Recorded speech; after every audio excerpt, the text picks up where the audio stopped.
سلام دوستا، سوال داریم. جذر x مثبت 2 ضرب در جذر x منفی 8 مساوی به 4 میشه. گفته قیمت x پیدا کنیم که x چند میشه. خب حل میکنیم ایره.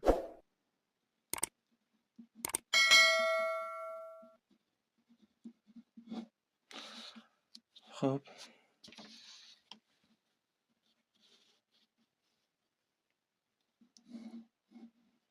جذر x مثبت 2 ضرب در جذر x منفی 8 مساوی به 4 میشه. خب دو طرف مساوات ما شما مربع میکنیم.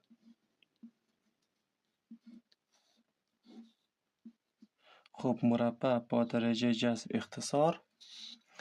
خب x مثبت 2 ضرب در جذر x منفی 8 مساوی به 4 مربع میشه 16 مساوی به 16. خب ما شما که x به طرف راست انتقال میتیم. خب 2 ضرب در جذر x منفی 8 مساوی به 16 منفی x. خب دو طرف باز مربع میکنیم. خب دو مربع ضرب در جذر x منفی 8 کل مربع مساوی به طرف راست شکل مطابقت a منفی b کل مربع را داره. شکل مطابقت a منفی b کل مربع مساوی به a مربع منفی 2ab مثبت b مربع. خب از این فرمول حل می‌نویسم. خب مساوی به 16 مربع منفی 2 ضرب در 16 ضرب در x مثبت x مربع. خب دو مربع میشه 4. مربع با درجه جذر اختصار در حالت ضرب قرار داره. x منفی 8 مساوی به 16 مربع میشه 256 منفی 2 ضرب در 16 میشه 32x مثبت x مربع. خب 4 داخل قوس ضرب میکنیم. 4 ضرب در x میشه 4x مثبت ضرب در منفی منفی 4 ضرب در 8 32 مساوی به 256 منفی 32x مثبت x مربع. خب طرف چپ را به طرف راست نقل میدیم. خب طرف راست داشتیم x مربع منفی 32x مثبت 256. خب مثبت 4x به طرف راست نقل کنه منفی 4x منفی 32 به طرف راست بیایم مثبت 32 مساوی به 0. خب حدود مشابه رو هم جمع تفریق میکنیم. x مربع منفی 32 منفی 4 میشه منفی 36x مثبت 256 و مثبت 36 میشه مثبت 288 مساوی به 0. خب تجزیه میکنیم. تجزیه میشه. خب به جای x نوشته میکنیم x ضرب در x به جای 288 دو عدد در حالت ضرب نوشته میکنیم که حاصل ضربش 288 شود و حاصل جمع الجبریش مساوی به منفی 36 شود، یعنی ضریب x بیده. خب به جای از این نوشته میکنیم منفی 12 ضرب در منفی 24 منفی ضرب در منفی مثبت 12 ضرب در 4 میشه 288 12 ضرب در 24 میشه 288. خب منفی 12 و منفی 24 میشه منفی 36 ضریب x میده. خب حالا دو قوس ایر تجزیه میکنیم. x منفی 12 ضرب در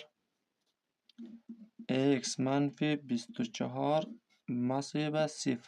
هر قوس جداگانه مساوی به 0 قرار میدیم.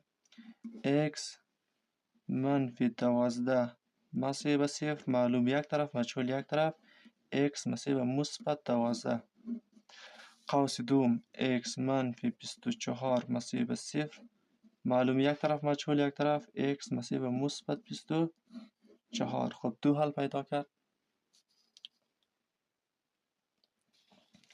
خب حالا ما شما رو امتحان میکنیم در سوال قیمت های x میندازیم که دو طرف با هم مساوی میشه یا نه. خب سوال بود جذر x مثبت 2 ضرب در جذر x منفی 8 باید مساوی به 4 شدیم. خب اگر آل ما شما به جای x 12 قیمت گذاری کنیم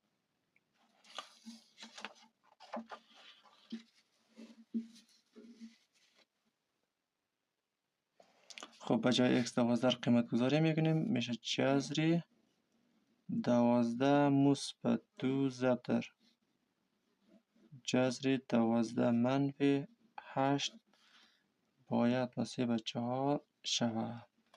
خب مساویش به جذر 12 مثبت 2 ضرب در جذر 12 منفی 8 میشه 4. آیا این مساوی به 4 میشه؟ خب مساویش به جذر 12 مثبت 2 ضرب در جذر 4 میشه 2 باید مساوی به 4 شود. خب جذر 12 مثبت 2 ضرب در 2 میشه 2 ضرب در 2 4 مساوی به 4 باید شود. خب 12 جمع 4 میشه 16 جذر 16 مساوی به 4. خب جذر 16 میشه 4 مساوی به 4 دو طرف با هم مساوی شده پس جواب x مساوی به 12 جواب درست است و قیمت x مساوی به 24 قیمت گذاری میکنیم آیا که دو طرف با هم مساوی میشه یا نه. خب اصل سوال بود جذر x مثبت 2 ضرب در جذر x منفی 8 مساوی به 4. خب به جای x حالا ما شما قیمت 24 قیمت گذاری میکنیم. خب جذر 24 مثبت 2 ضرب در جذر 24 منفی 8 مساوی به 4 شود. خب جذر 24 مثبت 2 ضرب در جذر خب 24 منفی 8 میشه 16 مساوی به 4. خب مساویش به جذر 24 مثبت 2 ضرب در خب جذر 16 میشه 4 باید مساوی به 4 شود. خب مساویش به جذر 24 مثبت 2 ضرب در 4 میشه 8 باید مساوی به چند شود؟ باید مساوی به 4 شود.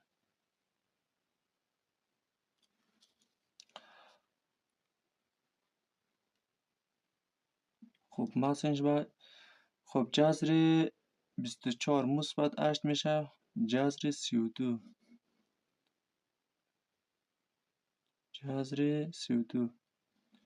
جذر 32 مساوی به 4 آیا است. خب دوستان اینجا یک نقطه بسیار مهم اینجا است. خب اگر ما شما جذر 16 را مثبت 4 بگیریم جواب نمیده اشتباه میشه جذر 32 مساوی به 4 نمیشه. اگر ما شما جذر 16 را منفی 4 بگیریم اینجا خب ادامهش اینج کار میکنیم. خب جذر 24 مثبت 2 ضرب در جذر 16 مساوی به 4. خب اگر ما شما به جای جذر 16 منفی 4 قبول کنیم چون جذری میشه مثبت و منفی. خب جذر 24 مثبت 2 ضرب در به جای جذر 16 اگر منفی 4 نوشته کنیم. خب این بار جواب درست میشه. خب مساویش خب جذر 24 خب مثبت ضرب در منفی میشه، منفی 2 ضرب در 4 هم میشه 8. آیا این مساوی به 4 میشه؟ خب جذر 24 منفی 8 میشه 16 مساوی به 4. جذر 16 میشه 4 مساوی به 4 هم مثبتش در نظر میگیریم. خب بازم جواب درست شد. تشکر.